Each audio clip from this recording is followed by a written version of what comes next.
ఓం నమో వెంకటేశాయ.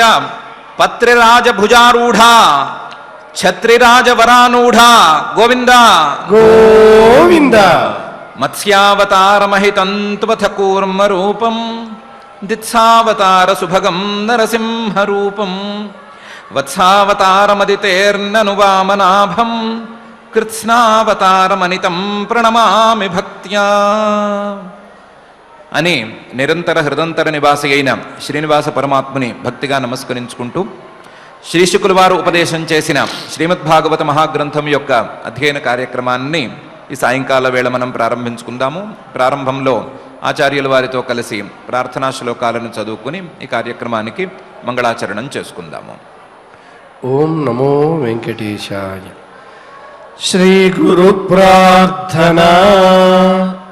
గురుర్బ్రహ్మా గురుర్విష్ణుః గురుర్దేవో మహేశ్వరః గురుః సాక్షాత్ పరం బ్రహ్మ తస్మై శ్రీ గురవే నమః. శ్రీనివాస ప్రార్థనా. మారుతీర్యపదాబ్జాయ మారమాతృప్రియాయ చ మారుతాయామలభ్యాయ శ్రీనివాసాయ తే నమః. అథ సంకల్పః. శ్రీమదాదివరాహ క్షేత్రే విరాజమానస్య నిత్యశుద్ధ బుద్ధ ముక్త స్వభావస్య లీలాగృహీత విగ్రహస్య శ్రీ పద్మావతీ జానేః అనుగ్రహేణ అస్మాకం సర్వేషాం బుద్ధిశుద్ధ్యర్థం విద్యాభివృద్ధ్యర్థం భక్తి జ్ఞాన వైరాగ్యాది తదనుకూల సర్వసంపత్ సమృద్ధ్యర్థం శ్రీ పరమేశ్వర ప్రీత్యర్థం శ్రీమద్భాగవత పాఠం కరిష్యామహే. అస్య శ్రీమద్భాగవత స్తోత్ర మహామంత్రస్య నారద ఋషిః బృహతీ ఛందః శ్రీకృష్ణ పరమాత్మా దేవత బ్రహ్మ బీజం భక్తి శక్తి జ్ఞాన వైరాగ్యే కీలకం అస్మాకం శ్రీమద్భగవత్ ప్రసాద సిద్ధ్యర్థే పాఠే వినియోగః. ధ్యానం నారాయణానల నిధాన పవిత్ర గర్భం శ్రీవ్యాససూత శుక శౌనక శంకుయుక్తం సత్కార పూర్వచిర సేవన లభ్య భావం జ్ఞానారణిం మథత భాగవతం మహాంతం. శ్రీ గురుభ్యో నమః. బ్రహ్మగారు శ్రీహరి యొక్క అవతారాలను గురించి చెప్తున్నారు. ఆ అవతారాలలో హయగ్రీవావతారాన్ని గురించి 11వ శ్లోకంలో చెప్పారు. చెప్పి పై శ్లోకంలో 12వ శ్లోకంలో మత్స్యావతారాన్ని గురించి ప్రస్తావన చేస్తున్నారు. మత్స్యోయుగ అంత సమయే మనునోపలబ్ధ క్షోణీమయో నిఖిల జీవనికాయ కేతః విశ్రంసితానురుభయే సలిలే మహాన్ ముఖాన్మే ఆదాయ తత్ర విజహార హవేద మార్గాన్ అనే శ్లోకంలో మత్స్యావతారాన్ని గురించి సంగ్రహంగా బ్రహ్మగారు చెప్తున్నారు. మత్స్య ఆ పరమాత్మ మత్స్యావతారాన్ని ధరించాడు. ఎప్పుడు అంటే యుగాంత సమయే. యుగాలు ఆయన లెక్కలో కొన్ని యుగాలు పూర్తి అయిపోయిన తర్వాత ఈ భూమి మీద జలప్రళయం అనేది ఏర్పడిన తరువాత మళ్ళీ తిరిగి ఒక కొత్త సృష్టి రాబోయే కాలానికి ముందు, జలప్రళయం ఏర్పడితే ఈ సృష్టిలో ఉండేటువంటి కూడా నీటిలో మునిగిపోతాయి అనేటువంటి పరిస్థితి ఎదురయ్యే సందర్భం ఉండగా యుగాంత సమయే మనునా ఉపలబ్ధ, వైవస్వతుడు అనే పేరు కలిగినటువంటి భావి మనువు చేత కనుగొనబడ్డాడు. ఆ మనువు గారికి ఈయన కనపడ్డాడు. కనబడి క్రమక్రమంగా పెరుగుతూ క్షోణీమయ, ఈ పృథివిలో ఉండేటువంటి సమస్త జీవరాశులకు ఆలవాలమైనటువంటి పదార్థాలను ఆయన తనలో భాగంగా చేసేసుకున్నాడు. క్షోణీమయ నిఖిల జీవ నికాయ కేత, ఈ పృథివి మీద బతికి పట్టగట్టవలసినటువంటి ప్రాణులన్నిటికీ తానే ఆశ్రయంగా నిలబడ్డాడు. వాటన్నిటికీ మళ్ళీ తిరిగి భుక్తిని ప్రసాదించటానికి తానే పూనుకున్నాడు. నిఖిల జీవ నికాయ కేత విశ్రంసితాన్ ఉర్భయే సలిలే ముఖాన్మే ఆదాయ తత్ర విజహార హ వేద మార్గాన్. అప్పటికి జలప్రళయం ఈ భూమి మీదకి రాబోతోంది కదా. రాబోతున్నటువంటి ఆ జలప్రళయంలో నా ముఖం నుండి బయటకు వచ్చినటువంటి వేదాలు చదువుకునే వాళ్ళు లేక, గురు శిష్య పరంపర లేక విచ్ఛేదానికి గురి కావలసినటువంటి సందర్భం ఏర్పడబోతోంది. ఆ వేదాలలో ఉండేటువంటి మార్గాలు, కర్మ మార్గాలు కానీ, జ్ఞాన మార్గాలు కానీ, ఉపాసనా మార్గాలు కానీ, వేరువేరు లౌకికమైనటువంటి విషయాలకు సంబంధించిన మార్గాలు కానీ, ఇవన్నీ కూడా విశ్రంసితాన్, ఎక్కడికక్కడ విడిపడిపోతున్నటువంటి పరిస్థితి ఏర్పడింది. ఎందుకంటే అది ఉరుభయే, ప్రళయం అంటే సామాన్యమైన భయం కాదు. అలాంటి భయానకమైనటువంటి సందర్భంలో విద్యలు బతికి బట్టకట్టలేవు. అలాంటి సందర్భంలో ఉరుభయే సలిలే ముఖాన్మే, అలాంటి జలప్రళయం ఏర్పడబోతున్నటువంటి సందర్భంలో వాటన్నిటినీ ఆదాయ మళ్ళీ తిరిగి ఆయనే తీసుకుని వాటన్నిటినీ పై తరాల వారికి అందించడానికి తానే పూనుకుని తత్ర ఆ ప్రళయ సమయంలో విజహార హాయిగా సంతోషంగా విహరిస్తూ ఉన్నాడు. చాలా ఆశ్చర్యం, చాలా సంతోషకరమైనటువంటి వ్యవహారం ఇది. వేద మార్గాలను పునః ప్రతిష్టాపన చేయటానికి ఈ మత్స్యావతారం అనేటువంటి అవతారాన్ని పరమాత్మ ఎత్తాడు అని ఈ శ్లోకంలో బ్రహ్మగారు అంటున్నారు. విస్తృతంగా పైన ఎలాగో చెప్పబోతున్నారు కాబట్టి సంగ్రహంగా శ్లోకంలో చెప్పిన పాయింట్స్ని మాత్రం చూసుకుంటే, ఇంకేముంది, ప్రళయం రాబోతోంది అనేటువంటి ఒకానొక సందర్భంలో వైవస్వతుడు అనేటువంటి భావి మనువు గారికి ఈయన కనబడ్డాడు. కనబడి ఆయన ద్వారా ఈ లోకం మళ్ళీ జలప్రళయాన్ని దాటి కొత్త చిగురును లేదా కొత్త కాలాన్ని ప్రారంభించబోతున్నప్పుడు అందవలసినటువంటి సామాన్లన్నిటినీ ఆయన ద్వారా అందవలసిన జాగ్రత్తగా ఉండేటువంటి చోటుకు చేర్చాడు. క్షోణీమయ నిఖిల జీవ నికాయ కేత. ఇంతేకాకుండా బ్రహ్మగారి ముఖం నుండి వెలువడినటువంటి వేదాలను, వేద మార్గాలను ఆ ప్రళయకాలంలో చెల్లాచెదరైపోకుండా చూసుకుని వాటన్నిటినీ ఒక చోట చేర్చి అవి మళ్ళీ భావితరాలకు అందేటట్లుగా ఆయన ఏర్పాట్లు చేసి పెట్టాడు. మానవుల మీద ఉండేటువంటి దయ అని చెప్పుకోవచ్చు. తాను ఆచరించదలుచుకున్నటువంటి ఈ సృష్టి తాలూకు స్థితి యొక్క బాధ్యత అనైనా చెప్పుకోవచ్చు. ఏ రకంగా చెప్పుకున్నా ప్రాణులకు అందవలసినటువంటి మామూలు భౌతికమైనటువంటి ప్రపంచం అందేటట్లు ఆయనే చూసుకున్నాడు. మానవులకు ప్రత్యేకించి అందవలసినటువంటి జ్ఞాన మార్గము, వేద మార్గము అందేటట్లు ఈ అవతారంలో ఆయన చూసుకున్నాడు అని రెండు రకాల ప్రయోజనాలను, అవతార ప్రయోజనాలను చెబుతూ బ్రహ్మగారు మత్స్యావతారాన్ని ఈ శ్లోకంలో మత్స్యో యుగాంత సమయే మనునోపలబ్ధ క్షోణీమయో నిఖిల జీవ నికాయకేత విశ్రంసితాన్ ఉరుభయే సలిలే మఖాన్మే ఆదాయ తత్ర విజహార హ వేద మార్గాన్ అని సంతోషంగా చెప్తున్నారు.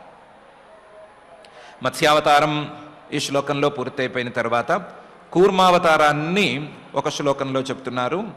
క్షీరోదధావమరదాన్ అమరదానవయూథపానాం ఉన్మథ్నతాం అమృతలబ్ధయ ఆదిదేవ పృష్ఠేన కచ్చపవపుర్విదధార గోత్రం నిద్రాక్షణోద్రి పరివర్తకషాణ కండూ అని. కూర్మావతారాన్ని దేవతలు దానవులు అమృతం కోసం క్షీరసాగరాన్ని మథించటానికి పూనుకున్నప్పుడు పరమాత్మ ధరించాడు. క్షీరోదధౌ ఆ క్షీర సాగర మథనానికి వారు మంథరం అనేటువంటి ఒక పెద్ద పర్వతాన్ని కవ్వంగా చేసుకున్నారు. మందరం అని కూడా దానికి పేరున్నట్లుంది. ఆ కవ్వంగా ఆ పర్వతాన్ని చేసుకుని దానికి తాడుగా వాసుకి అనేటువంటి పెద్ద పామును అమర్చుకున్నారు. ఈ కవ్వంతో ఈ తాడుతో చిలకటం అనేది ప్రారంభమైనప్పుడు మాటిమాటికి ఆ పర్వతం సముద్రంలో కిందకి దిగిపోతోంది అనేటువంటి సమస్య ఎదురైంది. అలాంటప్పుడు క్షీరోదధౌ పాల సముద్రంలో అమర దానవ యూథపానాం, ఒకవైపు దేవతలు మరొక వైపు రాక్షసులు ఇద్దరూ చేరి ఉన్మథనతాం మథన చేస్తూ ఉండగా, అంటే చిలుకుతూ ఉండగా, క్షీరసాగర మథనం అనేది జరుగుతూ ఉండగా, అమృత లబ్ధయే వారందరూ అమృతం కోసం పాటుపడుతూ ఉండగా, ఆదిదేవ అందరికీ ముందుండేటువంటి ప్రకాశ స్వరూపుడైనటువంటి కరుణామయుడైనటువంటి ఆ పరమాత్మ తానే ఒక తాబేలు రూపంలో వచ్చి పృష్ఠేన తన వీపు మీద ఆ పర్వతాన్ని మునకకుండా అట్టిపెట్టాడు. పృష్ఠేన కచ్చప వపుహు విదధార, ఆ కవం కిందకి మునిగిపోకుండా, కవం కిందకి జారిపోకుండా తన వీపునే అడ్డంగా ఉంచాడు. విదధార గోత్రం, అదేమి చిన్న స్థాయి కవ్వం కాదు, పెద్ద పర్వతం. ఆ పర్వతాన్ని ఈయన తన వీపు మీద భరించాడు. అయ్యో అని ఎవరూ బాధపడక్కర్లేదు. ఆయన ఈ క్షీరసాగర మథనం తరువాత కాస్తంత నిద్రపోయేందుకు సమయం అనేది అనుకున్నాడు. ఈ క్షీరసాగర మథనం, అమృతం దొరకటం ఇవన్నీ అయిన తర్వాత కాసేపు పడుకుందాం అనుకున్నాడు. నిద్రాక్షణ, ఇంకేముంది నిద్రపోవాల్సిన అవసరం అనేది ఉందనుకున్నాడు. మామూలుగా మనలాంటి వాళ్ళందరూ లేదా మానవులందరూ కాస్త నిద్రపోయే ముందు అక్కడ ఇక్కడ దురదగా ఉందని గోక్కుంటారు కదా. అలా వీపు మీద దురద పుట్టినప్పుడు ఈ పర్వతం తాలూకు చలనాలతో ఆ దురద గోకినట్లయింది అని భావించాడు. అద్రి పరివర్త కషాయ కషాణ కండూహు, ఒక పర్వతం పైన చిలకబడుతూ ఉంటే, పర్వతాన్ని ఇటు అటు ఊపుతూ ఉంటే, ఇటువైపు దేవతలందరూ, వాసుకి అనేటువంటి పాముకు తోక వైపు దేవతలందరూ, తలవైపు రాక్షసులందరూ చేరి వాళ్ళ బలాలన్నిటినీ ఉపయోగించి ఒకరి మీద ఒకరు పోటీగా హై హై అనుకుంటూ ఊపుతూ ఉంటే, ఆ పర్వతం అతి వేగంగా కదులుతూ ఉంటే, ఆ పర్వతం కింద తాబేలు రూపంలో తన వీపు పెట్టినటువంటి పరమాత్మ ఎవరో కాస్త నిద్రపోయే ముందు వచ్చేటువంటి లైట్గా వచ్చేటువంటి దురదని గోకినట్లు ఫీల్ అయ్యాడు. అంతకు మించి ఆయన శ్రమ పడింది ఏమీ లేదు, అంత సులభంగా చేసేశాడు. మహాద్రి చాలా పెద్ద పర్వతం అది. పరివర్త కష అణ కండూహు, ఈ పర్వతం యొక్క కదలికల చేత ఒక కషం అంటే గోకటం లాంటి క్రియ జరగ్గా దానితో అణ తన దురద పోయింది, కషాణ కండూహు తన దురద పోయింది అని భావించే స్థాయిలో అతి సులభంగా ఈ అవతారాన్ని ఆయన ధరించి పని పూర్తి చేసుకుని వెళ్ళి నిద్రపోయాడు అని బ్రహ్మగారు చమత్కారంగా చెప్తున్నారు.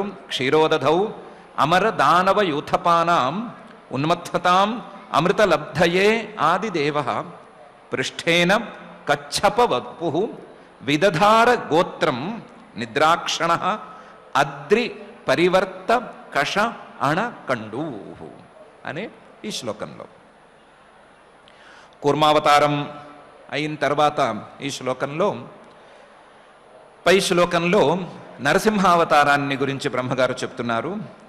త్రైవిష్టపోరుభయ సనృసింహ రూపం కృత్వా భ్రమద్భ్రుకుటితంష్ట్రకలాలవక్త్రం దైత్యేంద్రమాశుగదయా పిబంతమారా దూరౌ నిపాత్య విదదార నఖై స్ఫురంతం. అని. ఈ నరసింహావతారంలో నరసింహ రూపాన్ని తల కింద వరకు అంటే మెడ నుంచి పైన సింహరూపాన్ని, దానికంటే కింద మానవ రూపాన్ని ధరించాడు ఆయన. నర సింహరూపుడు, మనిషి సింహము కలగలిసినటువంటి రూపం. ఈ రూపాన్ని ఆయన త్రైవిష్టపోరు భయ అనేటువంటి ప్రయోజనం కోసం ప్రత్యేకించి ధరించాడు. అప్పటికి హిరణ్యకశిపువు అనేటువంటి రాక్షసుడు, హిరణ్యాక్షుడు యొక్క తమ్ముడు, మొదటి అవతారంలో వరాహావతారంలో చంపబడినటువంటి హిరణ్యాక్షుడు యొక్క సోదరుడు, తమ్ముడో అన్నో మొత్తానికి సోదరుడు. ఈయన లోకాలన్నిటినీ ఆక్రమించి లోకాలన్నిటినీ కూడా బాగా హింసిస్తూ చివరికి దేవతలను కూడా స్వర్గం నుంచి వెడలగొట్టడం అని మాత్రమే కాకుండా తన పేరు చెబితేనే దేవతలందరూ గడగడలాడిపోయేటువంటి పరిస్థితి తెచ్చాడు. అలాంటి త్రైవిష్టప ఉరు భయం, త్రైవిష్టపం స్వర్గంలో ఉండేవారు, భయం అంటే తెలియని వారు, వారే హిరణ్యకశిపుః అనే పేరు వింటే చాలు గడగడలాడేటువంటి పరిస్థితులలో వారి యొక్క భయాన్ని పోగొట్టడం కోసం త్రైవిష్టప ఉరు భయ, ఆ భయాన్ని పోగొట్టడం కోసం ఈ నరసింహ రూపాన్ని సహా పరమాత్మ ధరించాడు అని బ్రహ్మగారు మొదలుపెట్టారు. ఇంతేకాదండి, ఆయన ఆ రూపాన్ని ధరించిన వెంటనే ఒక నవ్వు నవ్వాడు. ఆ నవ్వు ఎలా ఉంది అంటే, నరసింహావతారంలో ఆయన వచ్చినప్పుడు నవ్విన నవ్వు త్రైవిష్టపోరు భయహాస నృసింహ రూపం అన్నట్లుగా ఉంది. ఆయన నవ్వుకి భయమంటే ఎరగనటువంటి దేవతలు కూడా గడగడలాడిపోయారు.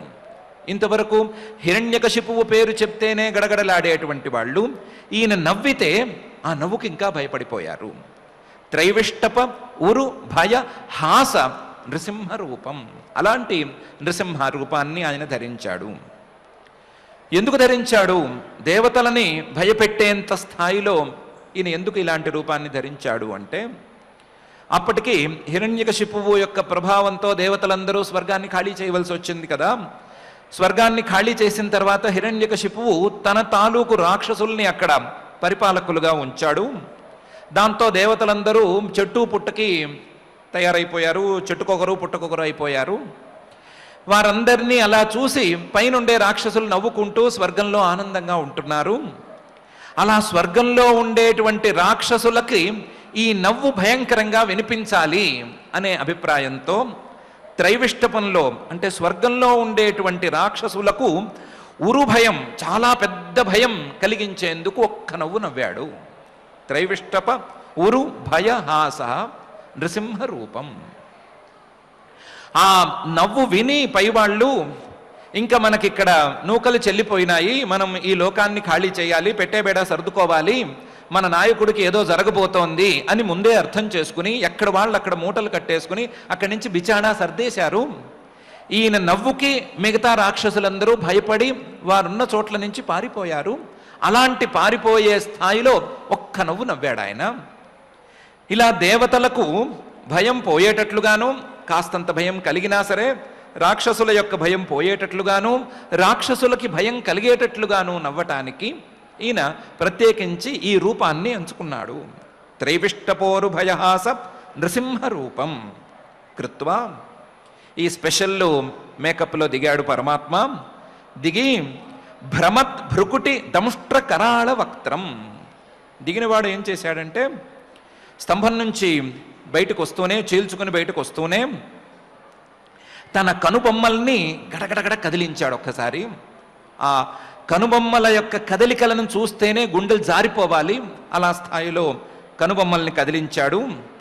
దీనికి తోడు సింహముఖం కదా, ఆ సింహముఖంలో ఉన్నప్పుడు పైకి కింద సింహం ఎలాగైతే నోరు ఒకసారి తెరిచి మళ్ళీ మూసి, నోరు తెరిచి మళ్ళీ మూస్తుందో అలాగే తాను కూడా నోరు తెరిచి మూయటం అని చేశాడు.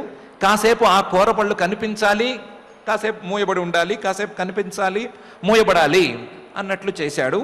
భ్రమద్ భృకృటి దంష్ట్రం. ఇది చూస్తే ఎవరికైనా సరే గుండెలు జారిపోవాలి, అంత కరాళంగా అంత భయంకరంగా ఆయన యొక్క ముఖం ఉంది. ఆ ముఖంతో దిగి స్ఫురంతం దైత్యేంద్రం అప్పటికి గదతో ఈయన ఉన్నటువంటి ఈ స్తంభానికేసి ఒక దెబ్బ కొట్టినటువంటి ఆ హిరణ్యకశిపువు మంచి ద్వేషంతో రగిలిపోతున్నాడు. అందులోనూ తన పిల్లవాడిని మార్చేశారు అనేటువంటి ద్వేషంతో ఇంకా రగిలిపోతున్నాడు. ఆ స్ఫురంతం దైత్యేంద్రం ఆశు గతయా అభిపతంతం. ఈయన ఎప్పుడైతే స్తంభం నుంచి బయటకు వచ్చాడో అప్పుడు కాస్త పక్కకి జరిగినటువంటి ఆ హిరణ్యకశిపువు ఈయన్ని గదతో కొడదాము అని గదతో కొట్టడానికి దగ్గరకు వచ్చాడు. గదయాం అభిపతంతం ఆరాత్. ఆ గదతో కొట్టడానికి వచ్చేటువంటి హిరణ్యకశిపువుని ఏమాత్రం లెక్క చేయకుండా, వీడెవడో నా మీదకి వస్తున్నాడు అని కూడా చూడకుండా దగ్గర దాకా రానిచ్చి చివరికి దగ్గరకు వచ్చిన తర్వాత వాడు దెబ్బ వేసే లోపలే వాడిని ఒక్క పెట్టును తీసుకుని తన తొడల మీద పడేసుకున్నాడు. గదయా అభిపతంతమారాత్ ఊరవు నిపాత్య. తన తొడల మీద పడేసుకుని నిపాత్య విదదార నఖై, వేరే ఆయుధాలతో పని లేకుండా తన చేతి వేళ్ల గోళ్లతోనే వాణ్ణి చీల్చి అక్కడికక్కడ పారేశాడు. రాక్షసుల యొక్క హృదయాల్లో భయాలను కలిగించి వాళ్ళందరినీ స్వర్గం నుంచి బయటకు వచ్చేటట్లు చేశాడు. మహారాక్షసుడైనటువంటి, అసలు మరణం అనటానికి కారణమే కానరానటువంటి హిరణ్యకశిపువుని చివరికి గోళ్లతో చీల్చేశాడు.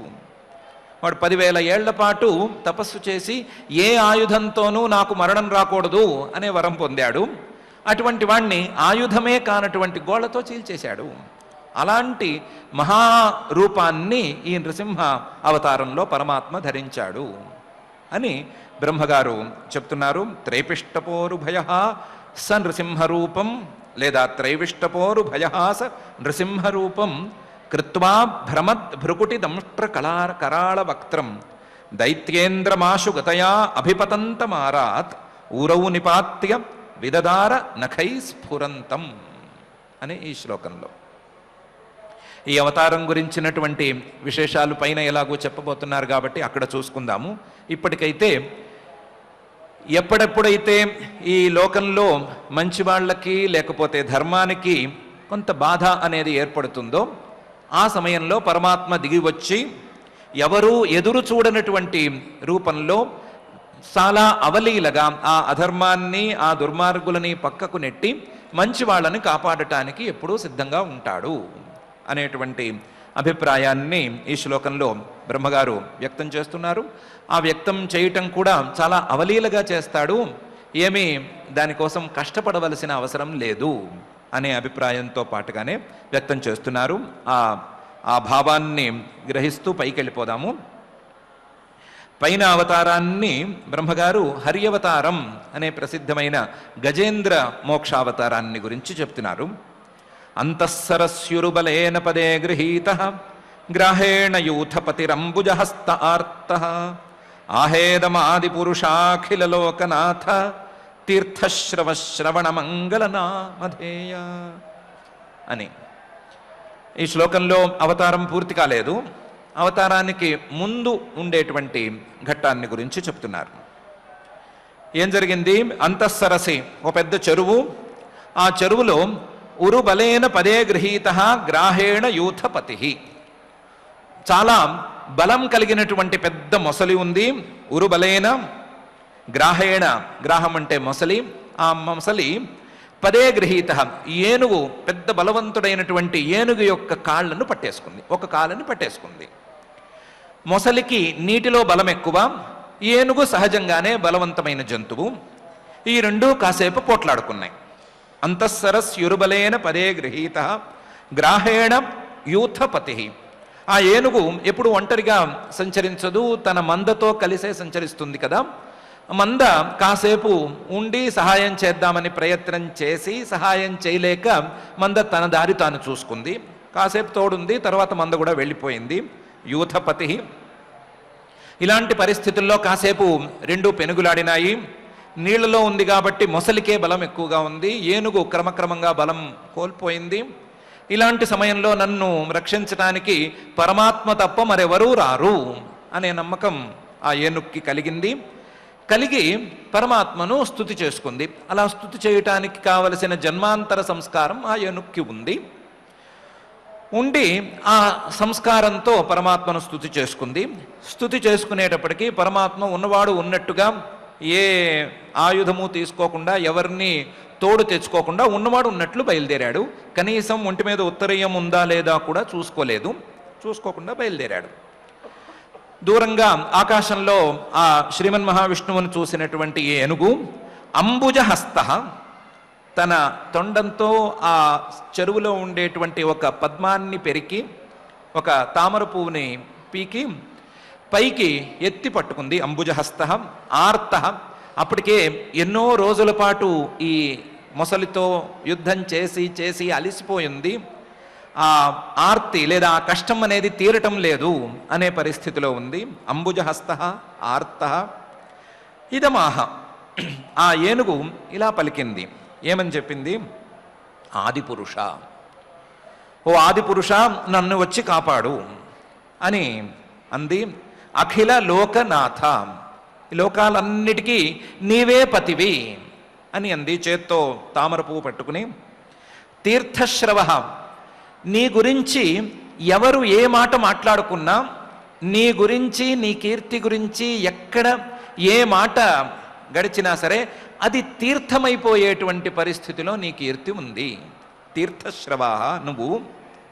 ఇంతేకాదు శ్రవణ మంగళ నామధేయ, నీ పేరు వింటేనే ఆ పేరు విన్న వాళ్ళకి ఏదో ఒక మంగళం ఏదో ఒక మంచి అనేది జరగక తప్పదు. శ్రవణంతోనే మంగళాలను కలిగించేటువంటి పేరు కలిగిన వాడివి నీవు. అలాంటి వాడివి నువ్వు వచ్చావు అంటే నా కష్టం తీరిపోయినట్లే అనే అభిప్రాయాన్ని వ్యక్తం చేస్తూ ఆ ఏనుగు స్తుతి చేసింది. అంతఃసరస్యురుబలేన పదే గృహీత గ్రాహేణ యూథపతిరంబుజ హస్త ఆర్త ఆహేదమాదివ పురుషాఖిల లోకనాథ తీర్థశ్రవ శ్రవణ మంగళ నామధేయ అని పిలిచింది.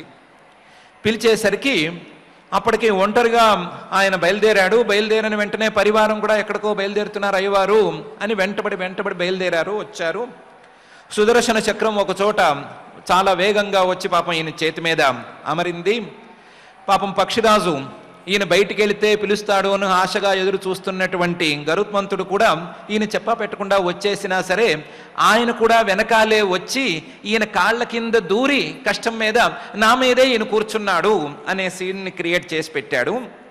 అలాంటి సీన్ క్రియేట్ అయి ఉండగా శ్రుత్వా హరిస్తమరణార్థినమప్రమేయ చక్రాయుధ పతకరాజ భుజాధిరూఢ చక్రేణ నక్రవదనం వినిపాట్య తస్మాత్ హస్తే ప్రగృహ్య భగవాన్ కృపయోజ్జహార. శ్రుత్వా, ఆ స్తుతులన్నీ విన్నాడు. హరి అనేటువంటి అవతారంలో దిగినటువంటి ఈయన భక్తుల కష్టాలను హరిస్తాను అనేటువంటి ప్రతిజ్ఞతో దిగినటువంటి పరమాత్మ ఈ స్తుతిని విని అరణార్థినం, ఇక మీద నేను యుద్ధం చేయలేను అని యుద్ధాన్ని విడిచిపెట్టి, నేను ఈ మొసలితో పెనుగులాడలేను అని పెనుగులాటను పూర్తిగా విడిచిపెట్టి కేవలం నిన్నే శరణు పొందుతున్నాను అని రణార్థి నుంచి శరణార్థిగా మారినటువంటి ఈ ఏనుగును అప్రమేయ, ఆయన ఏం చేస్తాడో ఎప్పుడు ఎవరిని అనుగ్రహిస్తాడో ఎవరికీ అర్థం కాదు.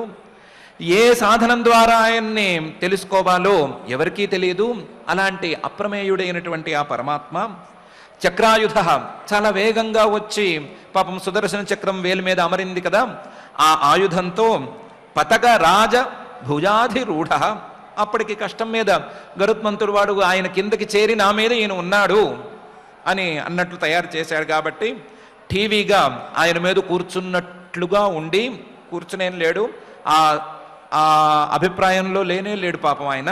అయినా సరే పతకరాజ భుజాధిరూఢ చక్రేణ నక్రవదనం వినిపాట్య, అసలు ఆలోచించకుండా ఈ మొసలేంటి, ఎందుకు పట్టుకుంది, వీళ్ళిద్దరికీ ఈ తగాదా ఎందుకు మొదలైంది, ఎవరు మొదలు తప్పు చేశారు, మొదలు విచారణ చేసి పంచాయతీ చేసి కాస్తంత న్యాయ నిర్ణయం చేసి తర్వాత ఏదో దండిద్దాము అనే మాట కూడా లేకుండా చక్రేణ నక్రవదనం వినిపాట్య, అక్కడికక్కడ ఆ సుదర్శన చక్రంతో ఆ మొసలి తాలూకు నోటిని చీల్చేశాడు. శిరస్సు ఖండించాడో నోటిని చీల్చాడో ఏదో చేశాడు. చేసి వినిపాట్య తస్మాత్ ఆ మొసలి నోటి నుంచి హస్తే ప్రగృహ్య తన చేతితో ఆ ఏనుగును పట్టుకుని బయటికి లాగాడు.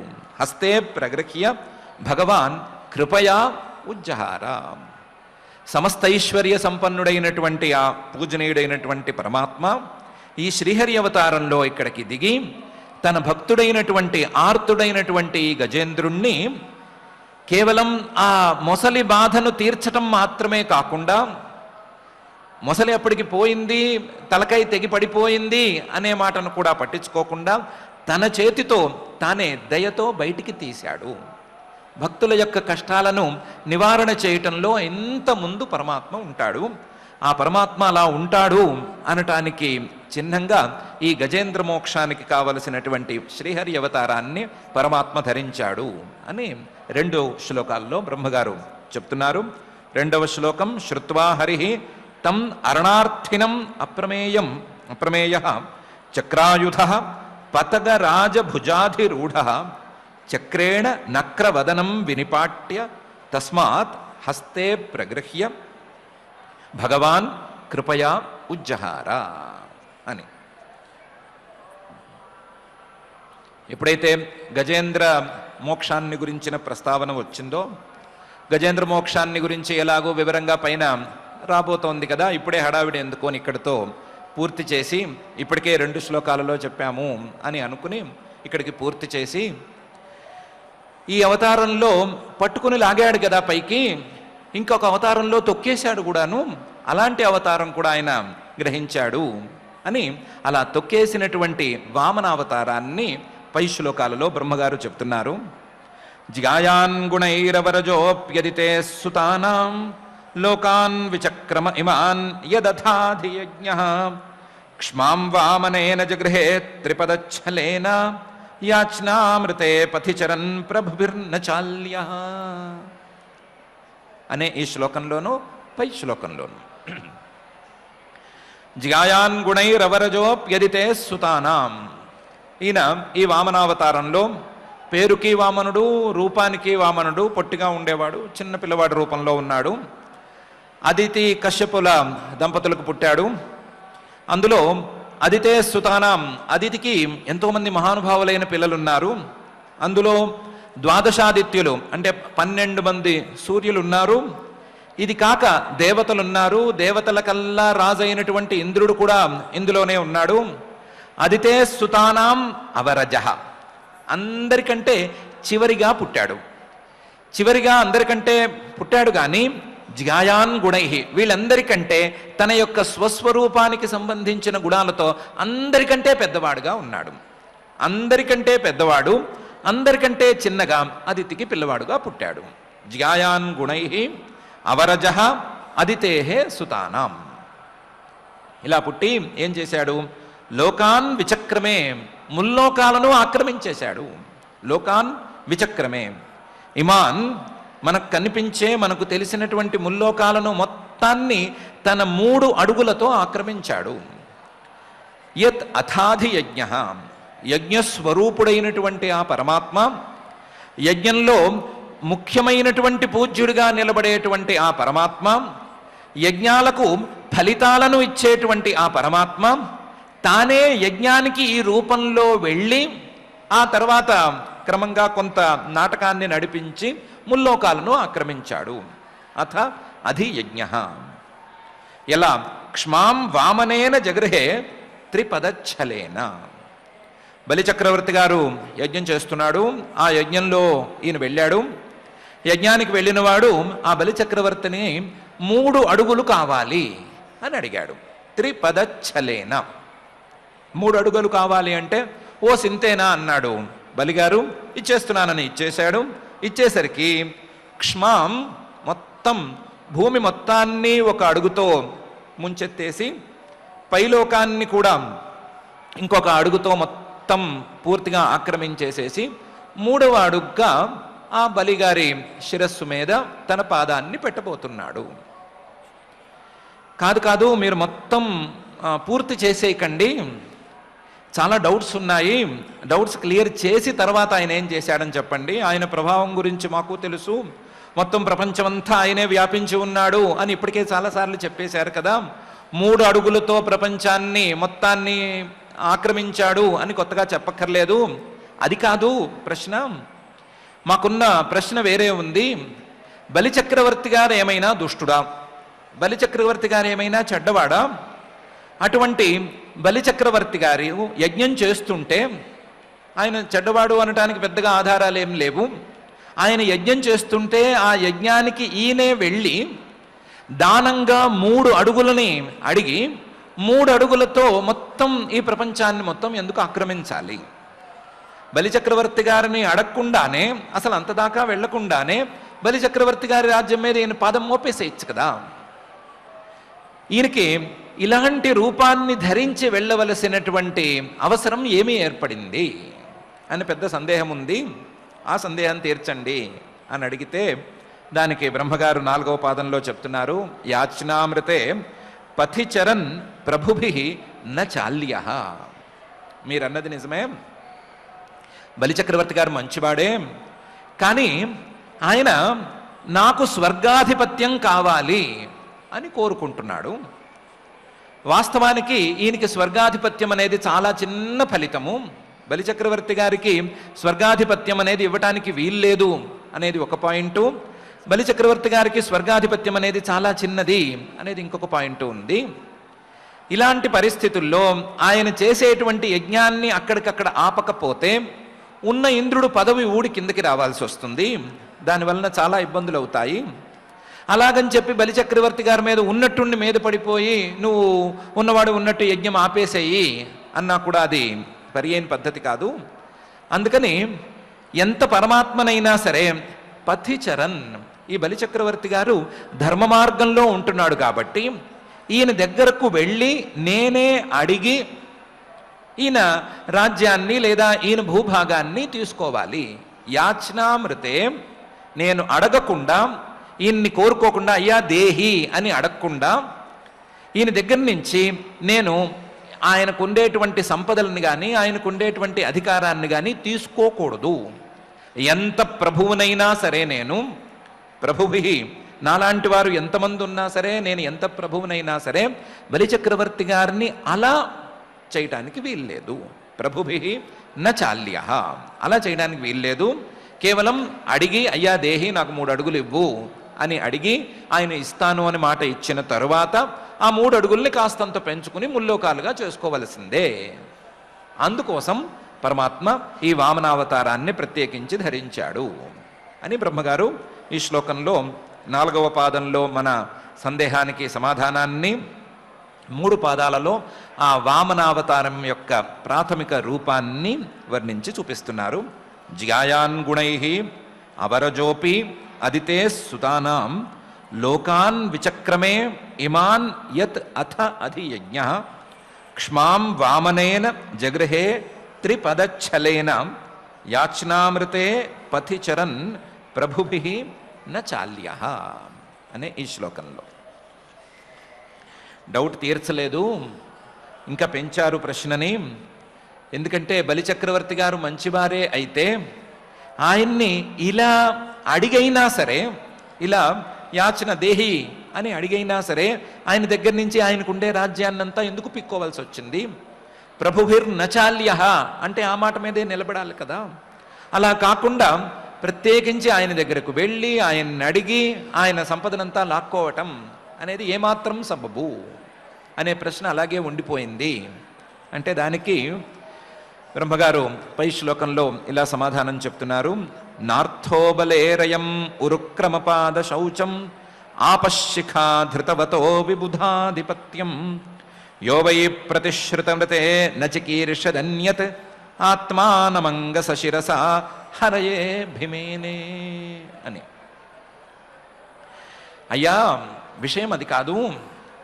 బలిచక్రవర్తి గారి యొక్క యోగ్యత ముందు ఆయన యొక్క స్వర్గాధిపత్యం, ఆయన మనసులో ఆయన కోరుకుంటున్నటువంటి స్వర్గాధిపత్యం అనేది చాలా చిన్నది. నార్థో బలేరయం, బలిచక్రవర్తి గారికి ఆయన చేసుకున్న తపస్సు కానీ ఆయన సామర్థ్యానికి కానీ ఇది సరి అయిన ప్రయోజనం కాదు. నార్థో బలేరయం. ఎందుకంటే ఆయన ప్రత్యేకించి ఉరుక్రమ పాదశౌచం ఆపహ శిఖాధృతవత. ఆయన ఈ యజ్ఞంలో వామనావతారంలో ఉండేటువంటి పరమాత్మ రాగా ఆ పరమాత్మ తాలూకు పాదాలను రెండిటినీ తన స్వహస్తాలతో కడిగాడు. పాదాలను కడిగి ఆ పాదాలను కడిగినటువంటి నీళ్ళని తల మీద చల్లుకున్నాడు.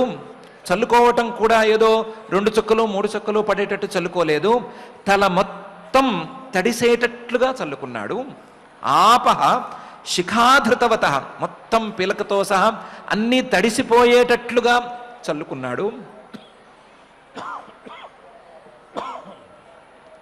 ఇలా పరమాత్మే వామనావతారంలో దిగి వచ్చినప్పుడు ఆయన పాదాలను కడుక్కుని ఆ కడిగినటువంటి పాదాల తాలూకు నీళ్లతో తన తలను మొత్తం తడుపుకున్నటువంటి ఆ బలికి విబుధాధిపత్యం అనేది నార్థో బలేరయం. సరి అయిన ఫలితమైతే కాదు, అంతకంటే పై స్థాయి ఫలితం అనేది రావాలి. ఒకవేళ కోరుకున్నాడు కాబట్టి ఈ విబుధాధిపత్యం అంటే స్వర్గానికి రాజు కావాలి, ఇంద్రుడు కావాలి అనేటువంటి కోరిక తీర్చాలి అనుకుంటే అది పై కల్పంలో పై సృష్టిలో తీర్చాలే కానీ ఇప్పుడు తీర్చేందుకు కూడా వీల్లేదు. కాబట్టి ఆయనకు ఇప్పటికిప్పుడు ఈ యజ్ఞం ఆగాలి, ఇప్పటికిప్పుడు ఈయన ప్రయత్నం అంతా ఆగాలి, ఇప్పటికిప్పుడు తన భక్తుడికి అందవలసినటువంటి ఉత్తమమైన ఫలితం అందాలి అనే ప్రయత్నంలో భాగంగానే పరమాత్మ ఈ రకంగా చేశాడు. నార్థో బలేరయం ఉరుక్రమపాద శౌచం ఆపహ శిఖాధృతవత విబుధాధిపత్యం. ఇంతేకాదు బలి అనేటువంటి యోగ్యాతి యోగ్యుడికి ఇవ్వాల్సిన ఫలితం ఏమిటి అనే సంగతి పరమాత్మకు మాత్రమే తెలుస్తుంది. ఆయన యోగ్యత ఎలాంటిది బలిచక్రవర్తి గారిది అంటే యోవై ప్రతిశ్రుతం ఋతే నచికీర్షత్ అన్యం. ఆయన ముందు వామనావతారంలో ఉండే పరమాత్మ వస్తూనే కాళ్ళు కడిగారు, నీళ్లను చల్లుకున్నాడు. కాళ్ళు కడిగే ముందు అనుకుంటాను, అయ్యా మీకేం కావాలి అని అడిగాడు. వచ్చిన వాడేమో పరమాత్మ అనే విషయాన్ని పక్కనుండే శుక్రాచార్యుడు కనిపెట్టేశాడు. కనిపెట్టి నువ్వు అతనికి మాట ఇవ్వద్దు, నీ దగ్గర ఉండేటువంటి రాజ్యాన్ని వీటన్నిటినీ కూడా ఆయన లాగేసుకుంటాడు అని ముందు హెచ్చరించాడు. హెచ్చరించినా సరే ఈయన ఏమాత్రం లెక్క చేయలేదు. యోవై ప్రతిశ్రుతం ఋతే నచికీర్షదన్యం. ఆయన తాను మాట ఇచ్చినట్లుగా నీకేం కావాలో అది ఇస్తాను అనే మాటకే కట్టుబడ్డాడే కానీ శుక్రాచార్యుడు చెప్పాడు, ఇంకొక ఆయన చెప్పాడు, సలహాదారులు చెప్పారు అనేటువంటి దాంతో ఇచ్చిన మాట తప్పటానికి ఏమాత్రం ఒప్పుకోలేదు. ఇచ్చిన మాటను నిలబెట్టుకోవటానికే మొబ్బు చూపాడు. యోవై ప్రతిశ్రుతం ఋతే నచికీర్షదన్యం. తాను ఏం మాట ఇచ్చాడో ఆ మాట మీద నిలబడటానికే ఒప్పుకున్నాడు కానీ దానికంటే వేరే ఇంకేం చేయమన్నా సరే దాన్ని ఒప్పుకోలేదు. ఇలా ఒప్పుకోనటువంటి వాడు చివరికి దాన్ని క్రియారూపంలో కూడా చూపించాడు. మొదటి 2 అడుగులు భూలోకంలోనూ పైలోకంలోనూ పడిపోయిన తర్వాత 3వ అడుగు పెట్టడానికి చోటు లేదు, ఎక్కడ పెట్టమంటావు అని ఈ సదరు వామనుడు అడిగితే ఆత్మానమంగ సశిరస హరయే అభిమేనే. తన యొక్క దేహం, ఆ దేహంలో పైన ఉండేటువంటి శిరస్సు దీని మీద పెట్టమని హరికి సమర్పించాడే గాని వెనక్కి మాత్రం అడుగు వేయలేదు. వెనకడుగు అనేది వేయనేలేదు. చివరికి మొత్తం ముల్లోకాలను మింగేసినటువంటి ఆ పాదము తన నెత్తిన పడటానికైనా ఆయన ఒప్పుకున్నాడు కానీ ఇచ్చిన మాట తప్పడానికి మాత్రం ఏమాత్రం అంగీకరించలేదు.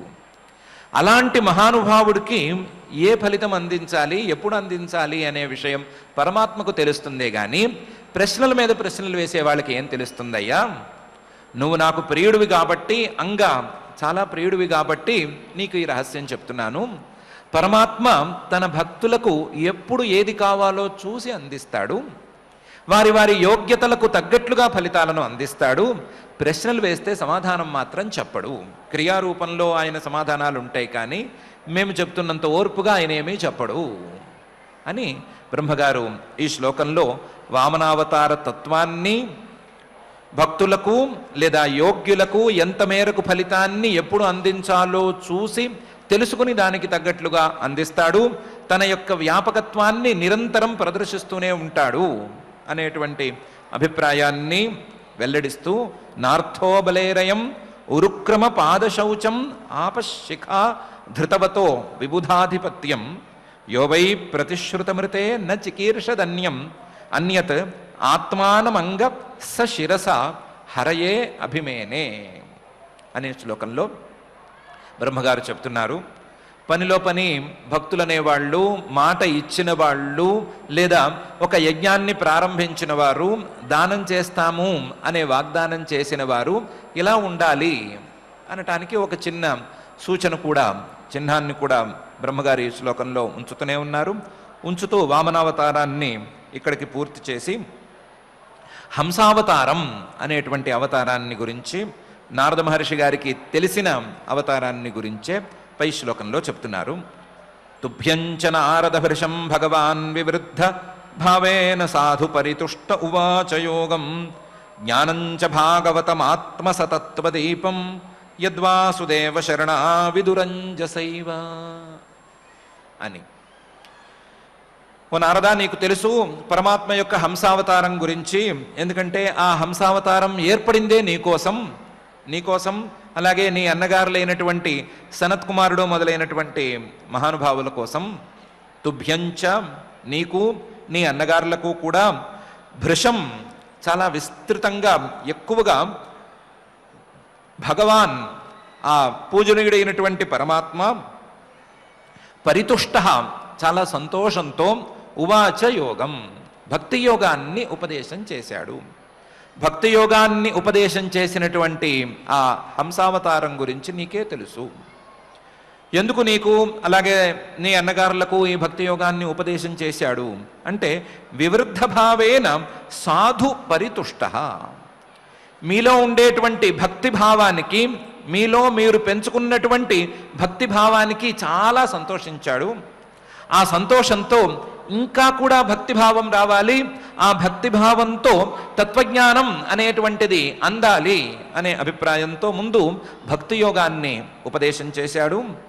భక్తి యోగాన్ని ఉపదేశం చేసి పరమాత్మ మీద ప్రీతి అనేది చాలా టాప్ ఎండ్లో మంచి స్థాయిలో గనక ఉన్నట్లయితే జ్ఞాన సాధనాలు అనేవి చక్కగా అమరతాయి అనేటువంటి అభిప్రాయాన్ని చూపిస్తూ జ్ఞానంచ, జ్ఞాన సాధనాలను కూడా ఉపదేశం చేశాడు.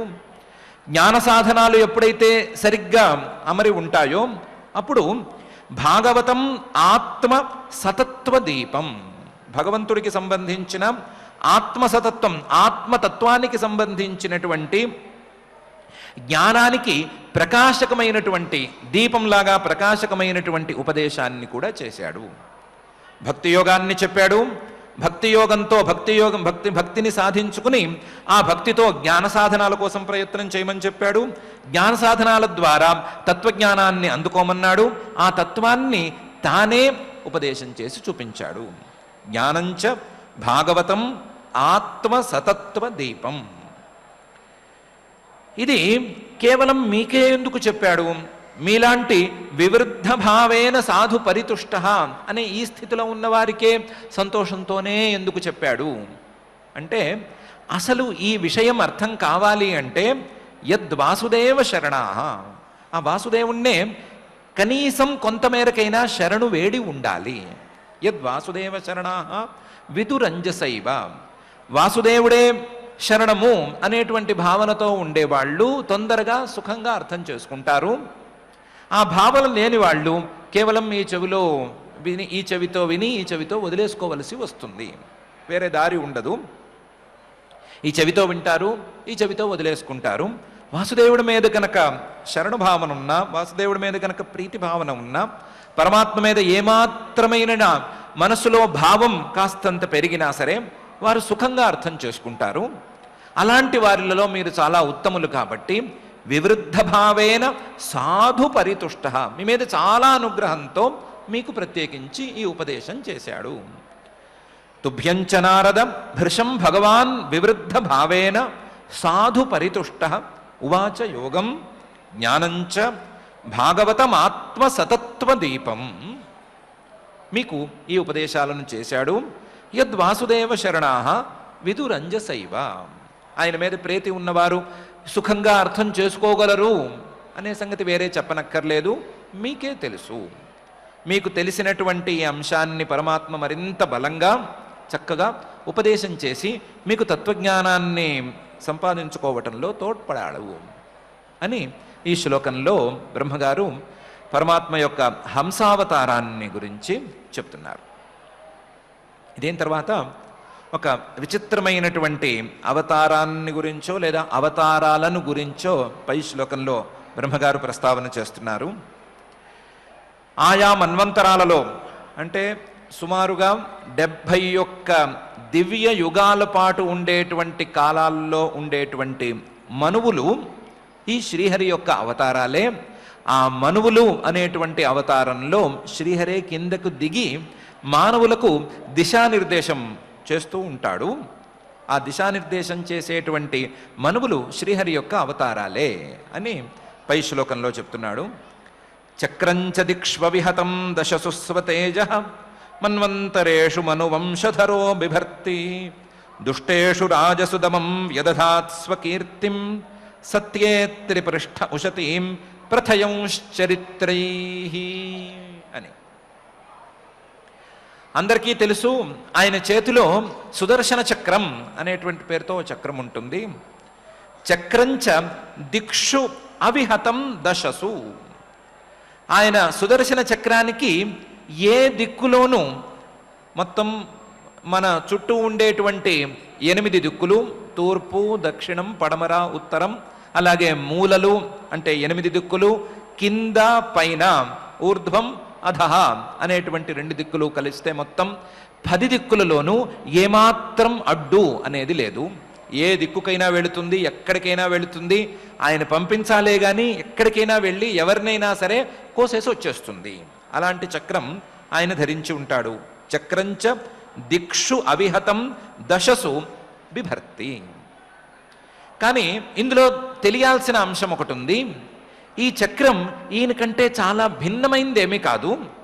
చక్రంచ దిక్ష్వవిహతం దశసు స్వతేజో బిభర్తి. ఈయన యొక్క తేజస్సులో ఒక భాగం. ఈయన కంటే భిన్నమేం కాదు. ఈయన ఆయుధం ఈయన కంటే వేరు అని కాదు. ఈ సుదర్శన చక్రం పుట్టడానికి 2-3 రకాల ఉత్పత్తులు పురాణాల్లో ఉన్నాయి, కానీ అవన్నీ ఏదో ఆయా సందర్భాల కోసం చెప్పినవే. అసలు ఈయన యొక్క తేజస్సే అది. ఈయన యొక్క తేజస్సే సుదర్శన చక్రం అని అనుకుంటే తన తేజస్సుతో ఆయన 10 దిక్కులకు వ్యాపించి ఉన్నాడు. ఏ దిక్కులోనూ ఈయన యొక్క తేజస్సుకు కానీ ఈయన యొక్క ప్రతాపానికి కానీ ఈయన యొక్క పరాక్రమానికి కానీ అడ్డు అనేది లేనే లేదు. చక్రంచ దిక్షు అవిహతం దశసు స్వతేజో బిభర్తి. ఇలాంటి చక్రాయుధధారి లేదా చక్రస్వరూపుడు తేజస్వరూపుడు అయినటువంటి ఆ పరమాత్మ మన్వంతరేషు మనువంశధరో బిభర్తి. మన్వంతరేషు ఆయా మన్వంతరాలలో ఇందాక చెప్పుకున్నట్లుగా 71 దివ్య యుగాల సమాహారంలో మనువంశధర మనువుగా ఆయా వంశాలలో పుట్టుకొస్తూ ఉంటాడు. పుట్టుకొచ్చినప్పుడు ఈ చక్రం లాంటి ఆయుధాన్ని, బలమైనటువంటి ఆయుధాన్ని బిభర్తి ధరించి ఉంటాడు. ఉండి ఏం చేస్తాడు అంటే దుష్టేషు రాజసు దమం వ్యదధాత్. తన కింద ఉండేటువంటి రాజులు తాను మొత్తం భూమిని మొత్తం పరిపాలించటానికి సిద్ధమై ఉండి తన కింద ఉండేటువంటి రాజులు, సామంతులు మొదలైనటువంటి వాళ్ళు పరిపాలన గనక సరిగ్గా చేయకపోతే, పరిపాలన గనక వైదిక మార్గంలోకి వెళ్ళేటట్టుగా చూసుకునేటట్టుగా లేకపోతే, వాళ్ళు గనక దోషభావంతో నిండి ఉంటే, వాళ్ళు గనక దుష్టులైతే దుష్టేషు రాజసు దమం వ్యదధాత్. వాళ్ళను దండించి వారిని దారిలోకి తీసుకొస్తాడు. దుష్టేషు రాజసు దమం వ్యదధాత్. అలా వాళ్ళని దారిలోకి తీసుకొచ్చి పాలన మొత్తాన్ని గాడిలో ఉంచుతూ ఉంటాడు. దుష్టేషు రాజసు ధమం వ్యదధాత్. ఇంతేకాకుండా ఆయా మనువు అవతారాలలో ఎన్నెన్నో పనులు చేసి స్వకీర్తిం సత్యే త్రిపృష్ఠే ఉషతీం ప్రథయన్ చరిత్రై అన్నట్లు నడుచుకుంటాడు. తన యొక్క చరిత్రై, తన యొక్క క్రియలు, తన యొక్క ఆయా సందర్భాలలో చేసేటువంటి పనులు వీటి యొక్క కీర్తులను మొత్తం ముల్లోకాలకి పాకిస్తూ ఉంటాడు. ఎంతవరకు అంటే ముల్లోకాలు అంటే మొదటి 3 లోకాలు మాత్రమే కాదు, తర్వాత వచ్చే 3 లోకాలు మాత్రమే కాదు, సత్యే త్రిపృష్ఠే ఈ 3 లోకాలు అనేటువంటి 2 ముల్లోకాలను దాటి సత్యలోకం అనే పేరుతో ఉండే 7వ లోకంలో కూడా తన యొక్క కీర్తిని విస్తరింపజేస్తూ ఉంటాడు. సత్యే త్రిపృష్ఠే ఉషతీం చాలా కమనీయమైన చాలా అందమైనటువంటి కీర్తిని ఆ లోకంలోకి కూడా వ్యాపింపజేస్తూ ప్రథయన్ చరిత్రై తన యొక్క కీర్తిని అన్ని లోకాలకు విస్తరింపజేసుకుంటూ ఆయా మనువుగా విశేషమైనటువంటి సృష్టిని విశేషమైనటువంటి పాలనా వ్యవహారాలను చూపిస్తూ ఆయన మన్వవతారాలలో మానవులను ఉద్ధరిస్తూ ఉంటాడు అని బ్రహ్మగారు ఈ శ్లోకంలో అంటున్నారు. ఒక మనువు కాదు, 8 మంది మనువులు ఉన్నారు. ఆ 8 మంది మనువులు కూడా ఈయన యొక్క రూపాలే అని విశేషంగా చెప్తున్నారు. చక్రంచ దిక్ష్వవిహతం దశసు స్వతేజ మన్వంతరేషు మను వంశధరో బిభర్తి దుష్టేషు రాజసు దమం వ్యదధాత్ స్వకీర్తిం సత్యే త్రిపృష్ఠే ఉషతీం ప్రథయన్ చరిత్రై అని ఈ శ్లోకంలో మానవుల యొక్క దైనందిన జీవితాన్ని నిర్ణయించటానికి మనువుగా ఆ పరమాత్మే అవతరించాడు. మనువుగా ఆ పరమాత్మ అవతరించాడు కాబట్టే సాక్షాత్తు వేదమే యద్వైకించ మనురవదత్ తద్భేషజం అని స్తుతి చేస్తోంది. మను అనేవాడు ఏం చెప్పినా సరే అది మందు లాంటిది. ఆయన డాక్టర్ లాంటివాడు. ఆ డాక్టర్ లాంటి మనువు గారు ఏం చెప్పినా సరే అది అందరూ మందులాగా స్వీకరించవలసిందే అని వేదమే చెప్తోంది. ఎందుకు చెప్తోంది అంటే సాక్షాత్తు పరమాత్మే మనువు యొక్క అవతారంలో అవతరించి ఉన్నాడు అనేటువంటి అభిప్రాయాన్ని బ్రహ్మగారు వ్యక్తం చేస్తున్నారు. ఎప్పుడైతే మనువు అనేది గుర్తొచ్చింది, మనువు గారు ఏం చెప్తే అది మందు అనేది గుర్తొచ్చిందో అప్పుడు మందులిచ్చే డాక్టర్ గుర్తొచ్చేసాడు ఆయనకి.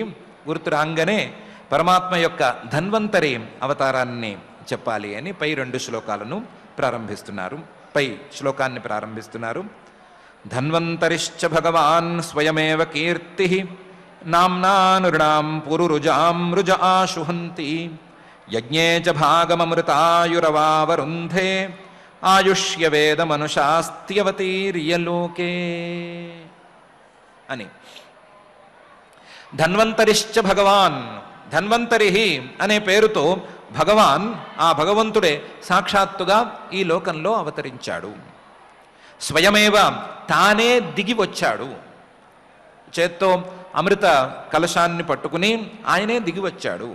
స్వయమేవ నామ్నా కీర్తి, కేవలం కీర్తిని వ్యాపింపజేసుకుంటూ గత అవతారాల్లో లాగా 7 లోకాలకి తన కీర్తిని వ్యాపింపజేసుకుంటూ రాలేదు. అసలు కీర్తే తానైనట్లుగా వచ్చాడు. కీర్తి అనేది ఈయనకే చెందుతుంది, ఈయనకే పేరు అన్నట్లుగా వచ్చాడు. కీర్తి నామ్నా ఎందుకు వచ్చాడు? నృణాం పురురుజాం రుజః ఆశుహంతి. మానవులు, ఈ లోకంలో ఉండేటువంటి మానవులు ఎప్పుడూ ఏదో ఒక రోగంతో బాధపడుతూనే ఉంటారు. చిన్న చిన్న రోగాలు కావు, పెద్ద పెద్ద రోగాలే వస్తూ ఉంటాయి. కాబట్టి నృణాం పురురుజాం, అందరూ కాకపోయినా కొందరైనా లేదా మేజర్ పార్ట్ అయినా సరే ఈ రోగాలతో బాధపడుతూ ఉంటారు. ఎవరికైనా సరే ఏదైనా సరే చిన్న లోపం అనేది ఉండకుండా ఉండదు. కాబట్టి పురురుజాం రుజ, ఆ రోగంతో వారు నిరంతరం బాధపడుతూ ఉంటే ఆ రోగాన్ని నిరంతరం తగ్గించుకోవటానికి ప్రయత్నంలోనే వాళ్ళు కాలక్షేపం చేసే మాట అయితే ఇంకా వాళ్ళు పైన ఏం సాధించగలుగుతారు అని వాళ్ళ రోగాలను వెంటనే చాలా తొందరగా తీర్చటం కోసం ఈయన దిగాడు. నృణాం పురురుజాం రుజ, ఆ రోగాలకు సంబంధించినటువంటి బాధలను ఆశు హంతి, రోగాలను రోగ బాధలను వెంటనే ఆయన తీర్చేస్తాడు. తీర్చేయటానికి దిగి వచ్చాడు. ఈయన యజ్ఞేచ భాగం అమృతాయు అవావరుంధ, ముందు అమృత పాత్రతో వచ్చాడు. అని అనుకున్నాం కదా. అమృత పాత్రతో వచ్చినటువంటి ఈయన అమృతాయు, తన యొక్క ఆయుస్సును అమృతంగా ఉంచుకున్నాడు. ఈ అవతారాన్ని చాలించలేదు.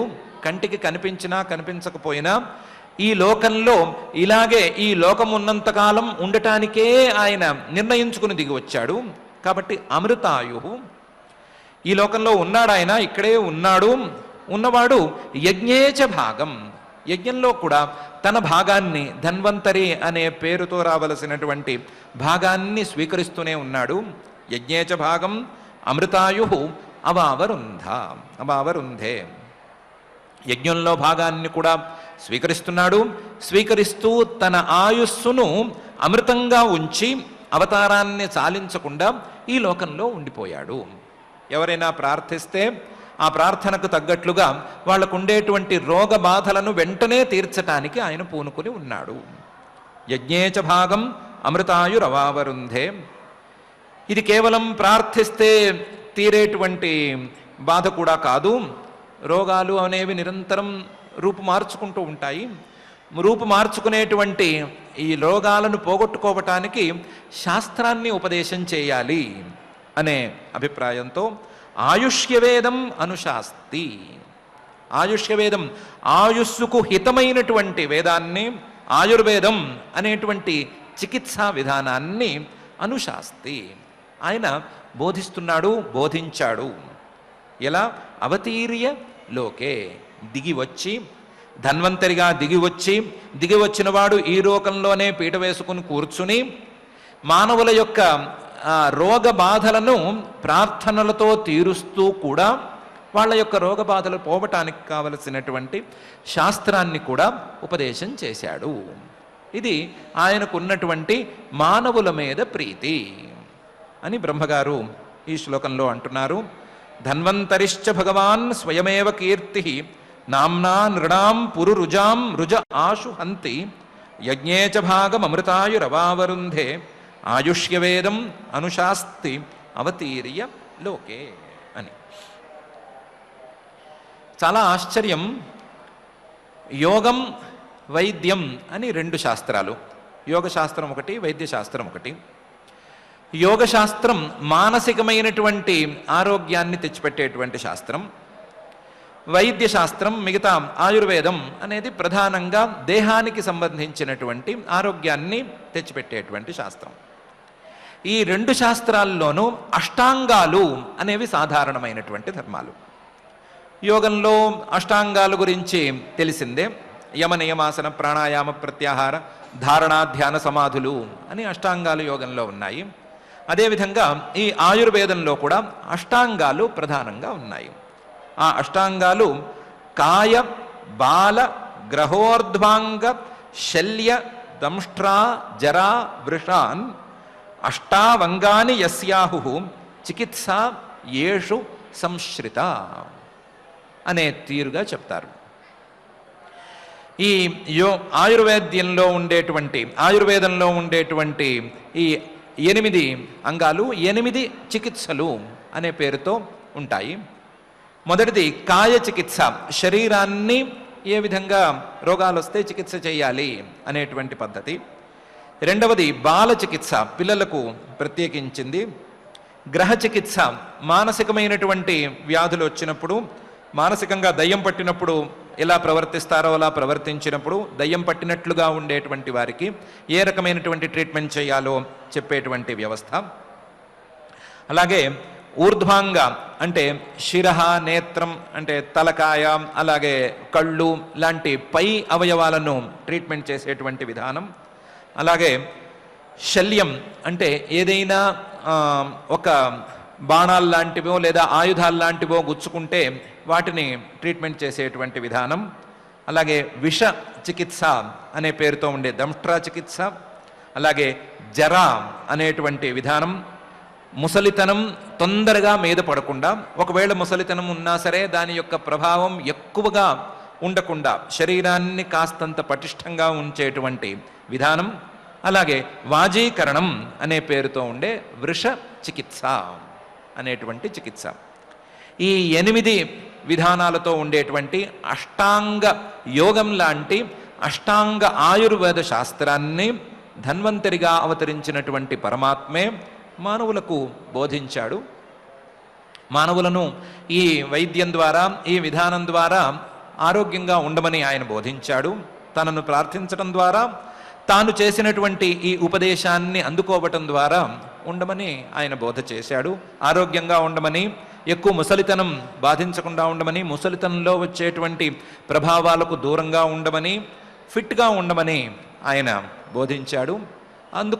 అందుకోకపోవటం అనేది మానవుల వంతు అని బ్రహ్మగారు చూపిస్తున్నట్లుగా ధన్వంతరిశ్చ భగవాన్ స్వయమేవ కీర్తి నామ్నా నృణాం పురురుజాం రుజ ఆశుహంతి యజ్ఞేచ భాగమృతాయురవావరుంధే ఆయుష్యవేద మనుషాస్త్యవతీర్య లోకే అనే శ్లోకంలో ధన్వంతరి అవతారాన్ని గురించి చెప్తున్నారు. ఎలాగూ 7 అయింది, 3 నిమిషాల్లో ఇంకొక శ్లోకం అయిపోతుంది అని వీళ్ళకి మాటిచ్చి, పారాయణదారులకి మాటిచ్చి మనం పై శ్లోకాన్ని మొదలు పెట్టేసుకుందాము. క్షత్రం క్షయాయ విధినోపభృతం మహాత్మా బ్రహ్మధృగుజ్జిత పథం నరకార్తిలిప్సు ఉద్ధంత్యసౌ అవనికంటకముగ్రవీర్య త్రిసప్తకృత్వ ఉరుధార పరశ్వధేన అని పై శ్లోకం. ఈ పై శ్లోకంలో పదాలు వినిపిస్తున్నట్లుగానే పరశురామావతారాన్ని గురించి బ్రహ్మగారు చెప్తున్నారు. పరశురామావతారం అనేది ఒక స్పెషల్ సర్కమ్స్టాన్సెస్లో పుట్టుకొచ్చినటువంటి అవతారం.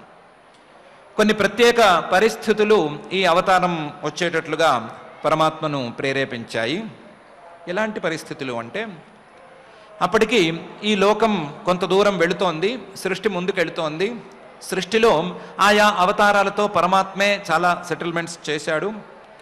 చాలా రకాల వ్యవస్థలు పనిచేస్తున్నాయి. పనిచేస్తున్నటువంటి వ్యవస్థల్లో రాజుల వ్యవస్థ, పాలకుల వ్యవస్థ అనేది కూడా పడుస్తోంది. ఆ పాలకుల వ్యవస్థ కొంత దూరం నడవగా పాలకులు బాధ్యతతో, ధర్మబుద్ధితో ఈ లోకాన్ని పాలించటం అనేటువంటి వ్యవహారం నడిచిపోగా కొంతకాలానికి కొంచెం పాలకులలో మార్పు వచ్చినప్పుడు, ఆ మార్పు అనేది భరించటానికి వీలులేనంత స్థాయిలో పరిణమించిపోయినప్పుడు పరమాత్మ దిగవలసి వచ్చింది. క్షత్రం క్షయాయ విధినా ఉపభృతం మహాత్మా. అలాంటి సందర్భంలో వారిని దండించటానికి, అలాంటి దండించినా సరే, దండన ఇచ్చినా సరే మాట వినని వారిని ఏరి పారేయటానికి పరమాత్మ ఈ అవతారంలో దిగవలసి వచ్చింది. క్షత్రం క్షయాయ విధినా ఉపభృతం. వారు చేసుకున్నటువంటి తప్పులకు వారే ఫలితాన్ని అనుభవించవలసిన సందర్భంలో విధినా ఉపభృతం, వాళ్ళు చేసుకున్న దానికి వారే ఫలితాన్ని అనుభవించాలి. అలాంటి పరిస్థితులలో మహాత్ముడైనటువంటి ఆ పరమాత్మ దిగొచ్చాడు. ఎవరిని దండించడానికి దిగొచ్చాడు అంటే, బ్రహ్మధృగు ఉజ్జిత పథం నరకార్తిలిప్సు. బ్రహ్మధృగు అంటే బ్రాహ్మణులకు, వేద మార్గంలో ఉండేటువంటి వారికి, వీరందరికీ కూడా ద్రోహం చేయటానికి పూనుకున్నటువంటి వారు, చెప్పినా సరే విననటువంటి వారు, ఈ ద్రోహం చేయటమే మాకు హక్కు అని అనుకునేవారు ఎక్కువగా తయారైనప్పుడు అలాంటి వారిని దండించడానికి దిగొచ్చాడు. ఉజ్జిత పథం, వారు ఉండవలసినటువంటి వైదిక మార్గాన్ని విడిచిపెట్టేసి, మేం వైదికమైన మార్గాన్ని విడిచిపెట్టినా సరే మమ్మల్ని అడిగేవారు ఎవరూ లేరు అనేటువంటి స్థాయిలో ధైర్యంగా ఉన్న వారిని దండించడానికి దిగొచ్చాడు.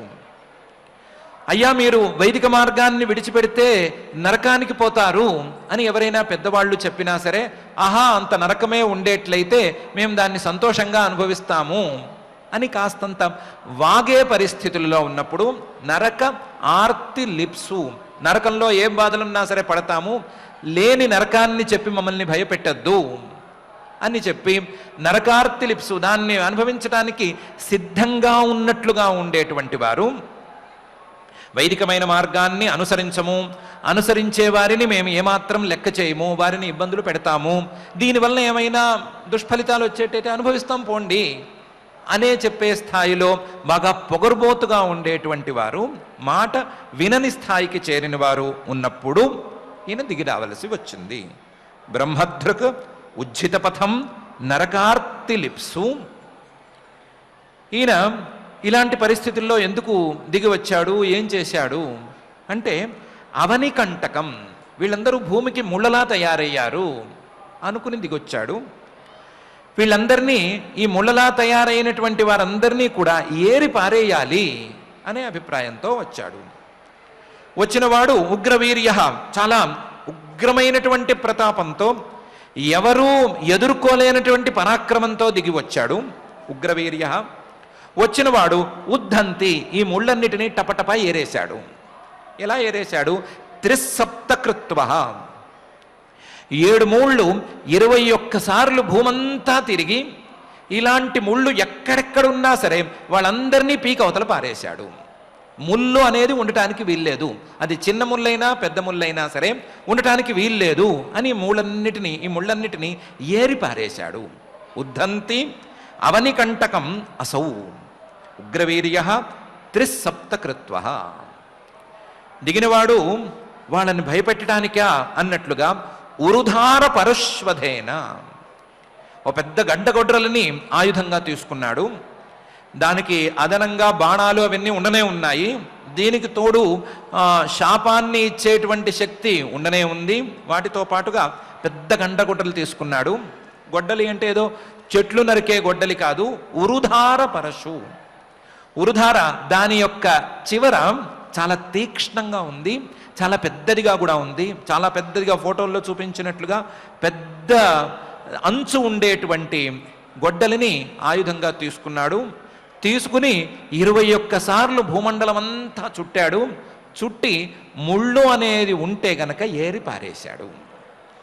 ఈ పరశువుతో ఏరి పారేశాడా, తను వస్తున్నాడు అనేటువంటి భయంతో ఆ మాట వింటేనే వాళ్ళందరూ అక్కడికక్కడ గుండెలు పగిలిపోతే ఏరి పారేశాడా తర్వాత విషయం. కానీ దుష్టులైనటువంటి పాలకులు ఉంటే వాళ్ళని మాత్రం విడిచిపెట్టలేదు. వాళ్ళ దౌష్ట్యం కేవలం ఉపదేశంతోనో బెదిరించడంతోనో పోకపోతే, సామాన్యమైనటువంటి దండంతో వారు చేసినటువంటి తప్పులు చాలకపోతే అప్పుడు వాళ్ళని వెళ్ళి దండించాడు. ఇది పరశురామావతారం యొక్క లక్ష్యము.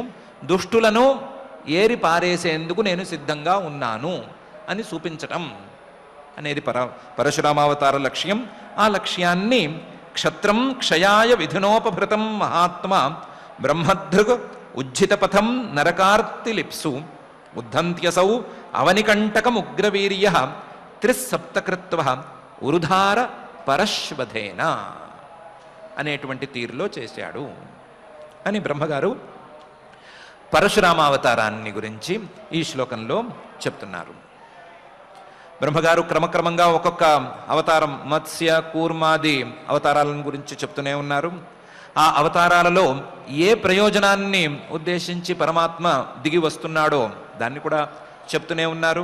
కొన్ని చోట్ల నోటితో చెప్తున్నారు, కొన్ని చోట్ల సూచనప్రాయంగా చెప్తున్నారు, కొన్ని చోట్ల చెప్పకుండానే మనకు అర్థమయ్యే తీరులో చెప్తూ ఉన్నారు.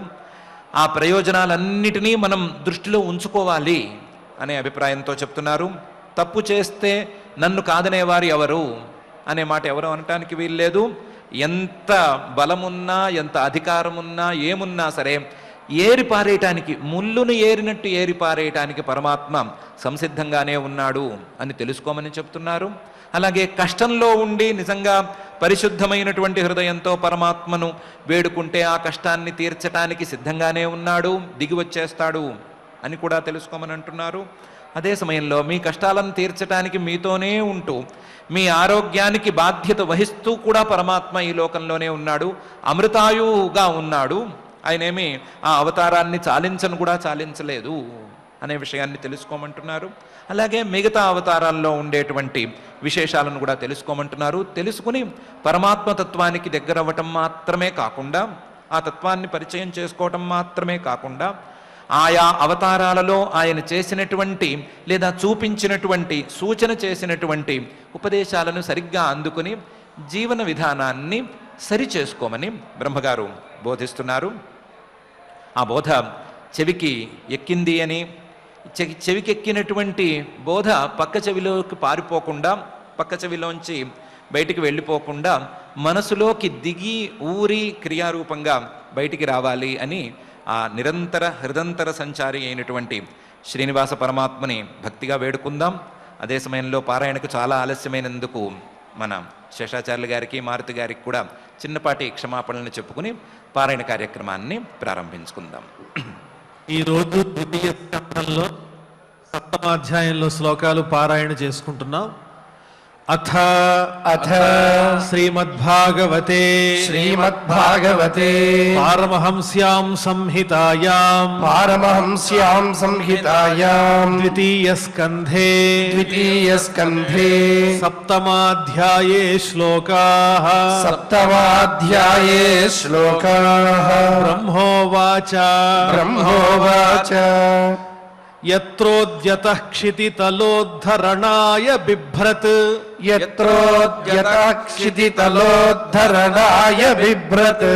క్రౌడీం తనుం సకలయజ్ఞమయీమనంతః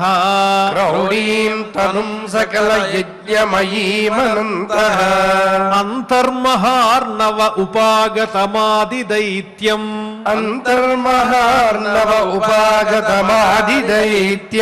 తం దంష్ట్రయాద్రిమివ వజ్రధరో దదార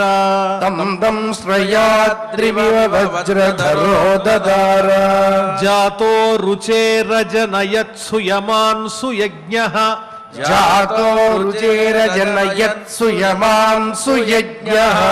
ఆకూతి సూనురమరానథ దక్షిణాయాం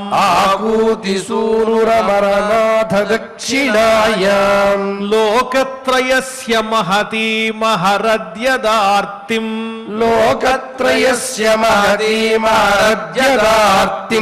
స్వయంభువేన మనునా హరిరిత్యనూక్తః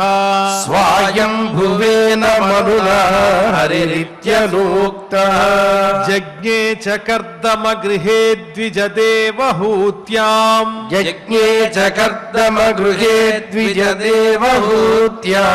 స్త్రీభిః సమం నవభిరాత్మగతిం స్వమాత్రే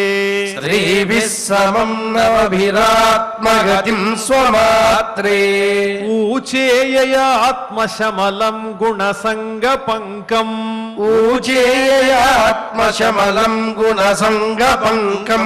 అస్మిన్ విధూయ కపిలస్య గతిం ప్రపేదే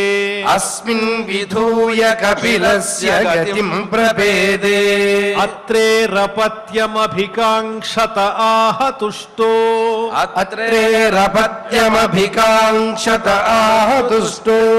దత్తో మయాహమితి యద్భగవాన్ స దత్తః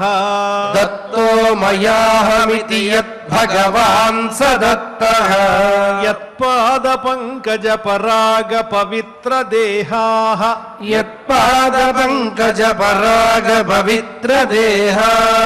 యోగర్ధిమా పురుభయీం యదుహైహయాద్యాః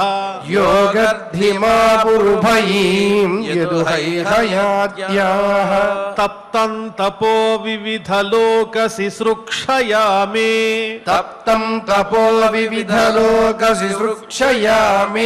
ఆదౌ సనాత్ స తపసః స చతుస్సనోభూత్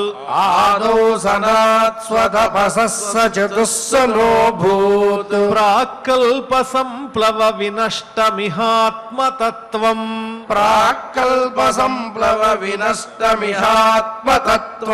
సమ్యజ్జగాదమునయో యదచక్షతాత్మన్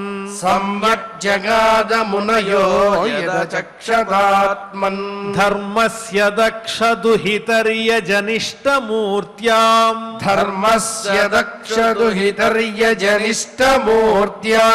నారాయణో నర ఇతి స్వతపః ప్రభావః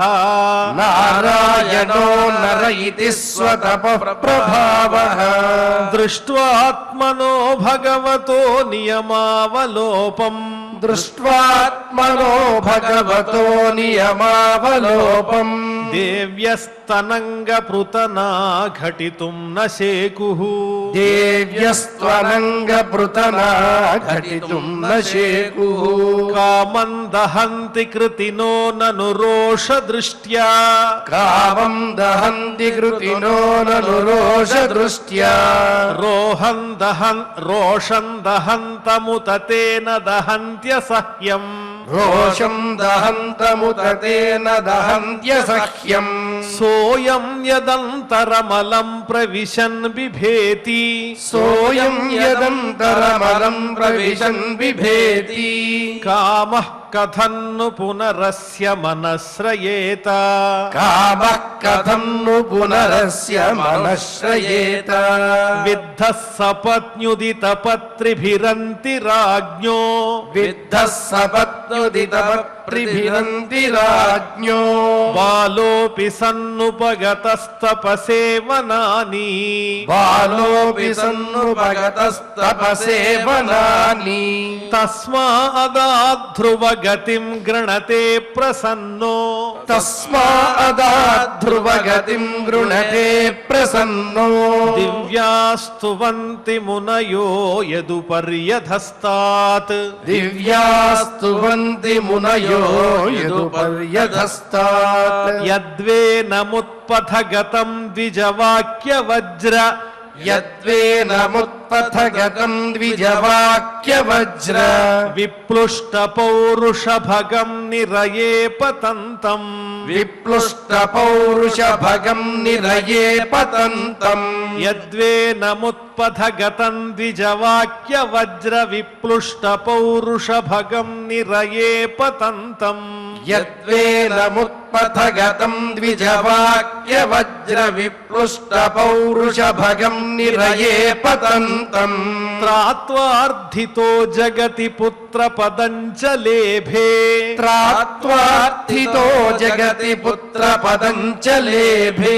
దుగ్ధా వసూని వసుధా సకలాని ఏన దుగ్ధా వసూని వసుధా సకలాని ఏన నాభే రసా వృషభ ఆస సుదేవి సూనుః నాభే రసా వృషభ ఆస సుదేవి సూనుః యో వై చచార సమదృగ్జడయోగచర్యాం యో వై చచార సమదృగ్జడయోగచర్యా యత్పారమహంస్యమృషయః పదమామనంతి యత్పారమహంస్యమృషయః పదమామనంతి స్వస్థః ప్రశాంతకరణః పరిముక్తసంగః స్వస్థః ప్రశాంతకరణః పరిముక్తసంగః సత్రే మమాస భగవాన్ హయశీరశాథో సత్రే మమాస భగవాన్ హయశీరశాథో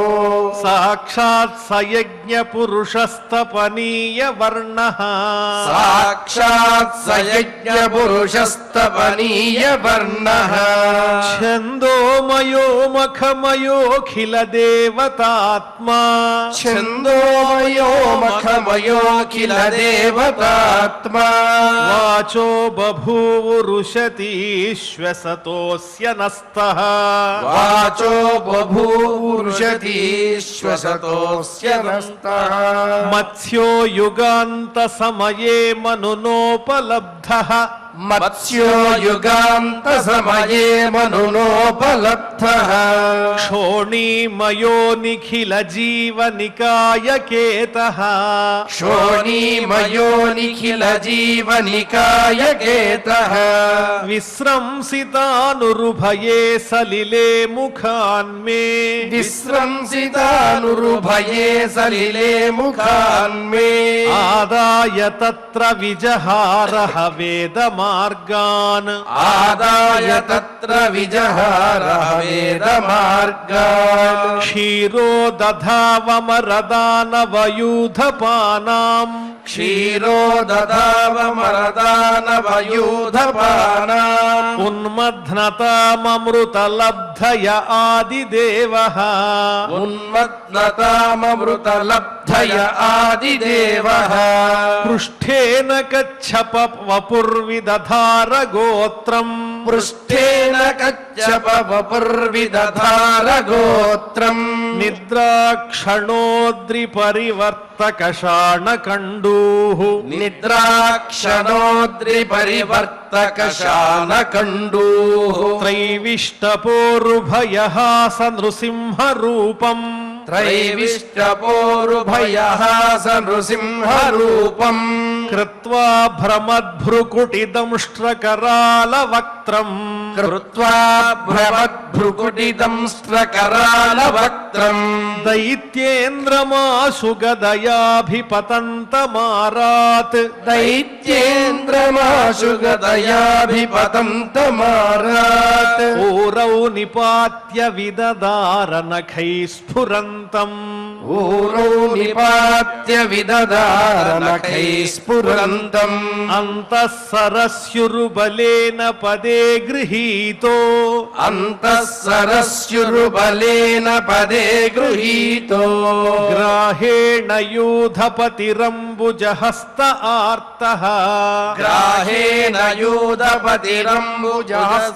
ఆర్తః ఆహేదమాది పురుషాఖిల లోకనాథ ఆహేదమాది పురుషాఖిల లోకనాథ తీర్థశ్రవశ్రవణ మంగళ నామధేయ తీర్థశ్రవశ్రవణ మంగళ నామధేయ శ్రుత్వా హరిస్తమరణార్థినమప్రమేయః శ్రుత్వా హరిస్తమరణార్థినమప్రమేయః చక్రాయుధః పతకరాజ భుజాధిరూఢః చక్రాయుధః పతకరాజ భుజాధిరూఢః చక్రేణ నక్రవదనం వినిపాట్య తస్మాత్ చక్రేణ నక్రవదనం వినిపాట్య తస్మాత్ హస్తే ప్రగృహ్య భగవాన్ కృపయోజ్జహార హస్తే ప్రగృహ్య భగవాన్ కృపయోజ్జహార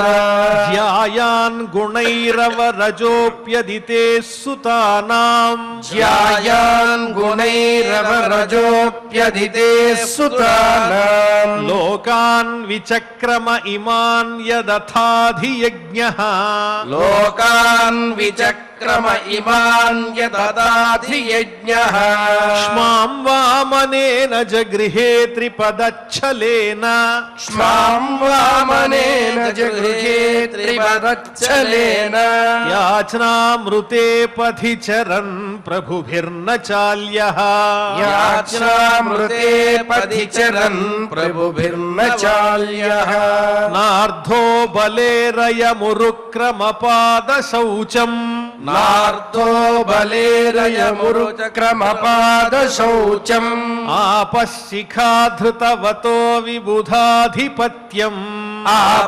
ఆపశిఖాధృతవతో విబుధాధిపత్యం యో వై ప్రతిశ్రుతమృతేన చికీర్షదన్యత్ యో వై ప్రతిశ్రుతమృతేన చికీర్షదన్యత్ ఆత్మానమంగస శిరసా హరయే భీమేనే ఆత్మానమంగస శిరసా హరయే భీమేనే తుభ్యం చ నారద భృశం భగవాన్ వివృద్ధ తుభ్యం చ నారద భృశం భగవాన్ వివృద్ధ భావేన సాధు పరితుష్ట ఉవాచ యోగం భావేన సాధు పరితుష్ట ఉవాచ యోగం తుభ్యం చ నారద భృశం భగవాన్ వివృద్ధ భావేన సాధు పరితుష్ట ఉవాచ యోగం తుభ్యం చ నారద భృశం భగవాన్ వివృద్ధ భావేన సాధు పరితుష్ట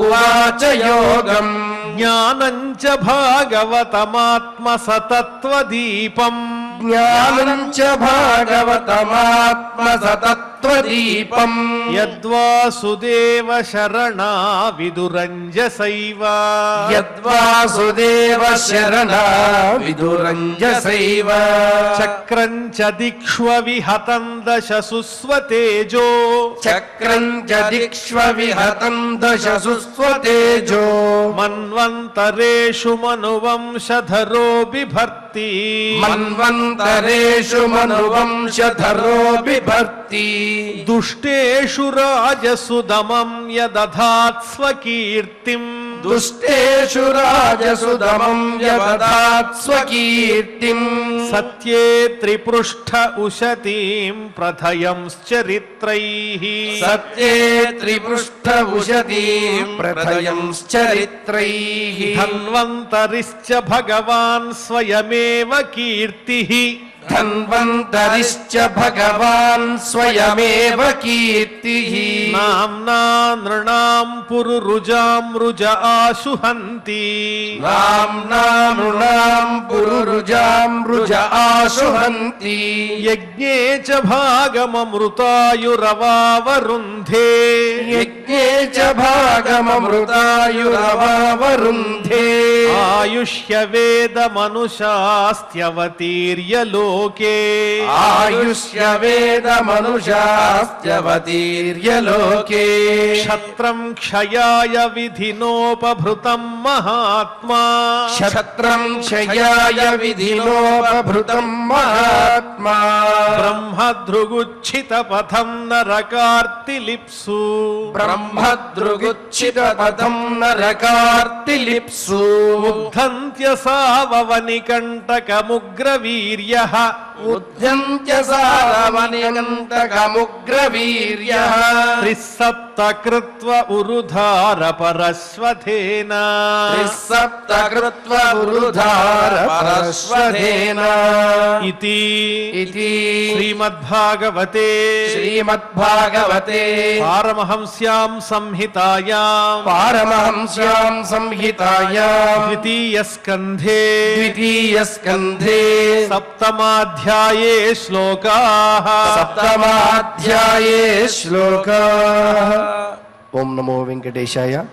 భాగవత అమృత రసాస్వాదంలో భాగంగా మత్స్యావతారం దగ్గర నుంచి పరశురామ అవతారం వరకు స్వామి వైభవ విశేషాల్ని ఎంతో చక్కగా ఇంతవరకు మనం తెలుసుకున్నాం. నిరంతరము ఆ స్వామి అవతార తత్వ రహస్యాన్ని అందించమని ఆ దేవదేవుని వేడుకుంటూ యథావిధిగా క్షమాప్రార్థన దగ్గర నుంచి మంగళాంతం వరకు మనం శ్రద్ధగా పఠిస్తూ మంగళాంతంగా నేటి అధ్యయన కార్యక్రమానికి పరిసమాప్తి పలుకుదాం. అథ క్షమా ప్రార్థనా యదక్షరపదభ్రష్టం మాత్రాహీనం చ యద్భవేత్ తత్సర్వం క్షమ్యతాం దేవ నారాయణ నమోస్తుతే. అథ భగవత్ సమర్పణం కాయేన వాచా మనసేంద్రియైర్వా బుద్ధ్యాత్మనా వా ప్రకృతే స్వభావాత్ కరోమి యద్యత్ సకలం పరస్మై నారాయణాయేతి సమర్పయామి. అథ లోకక్షేమ ప్రార్థనా సర్వే భవంతు సుఖినః సర్వే సంతు నిరామయాః సర్వే భద్రాణి పశ్యంతు మా కశ్చిద్ దుఃఖభాగ్ భవేత్. అథ మంగళం శ్రియః కాంతాయ కళ్యాణ నిధయే నిధయేర్థినాం శ్రీవేంకటనివాసాయ శ్రీనివాసాయ మంగళం. నమో